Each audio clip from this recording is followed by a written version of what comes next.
Nakumpiska ang 340,000 pesos na halaga ng hinihinalang shabu matapos ang isang anti-illegal drug operation ng mga otoridad sa Cebu.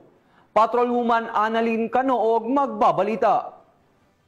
Ng mga operatiba ng Police Station 8, Cebu City Police Office ang 340K na halaga ng shabu sa sinagawang bypass operation noong 31 ng Oktubre sa taong kasalukuyan sa Barangay Pito, Cebu City. Kinilala ni Police Captain Welmer Macasling Castillo, hepe ng naturang istasyon, ang suspect na si Franklin, 38 taong gulang, residente na nabanggit na lugar. Dakong alas 3:20 ng hapon na ikinasang naturang operasyon na humantong sa pagka-aresto sa suspect at pagkasamsam ng 18 pakete na hinalang shabu na may kabuuang timbang na 50 na gramo at may standard drug price 340,000 pesos, leather na pouch at bypass money. Ang suspect ay pansamantalang nakakulong sa custodial facility ng istasyon habang nihahanda ang kaukulang kaso laban sa kanya. Patunay matagumpay ng operasyong ito sa patuloy na kampanya ng pambansang pulisya ng Pilipinas laban sa illegal na droga para sa kapayapaan at kaayusan ng komunidad. Mula dito sa Cebu City, ako yung PNN correspondent,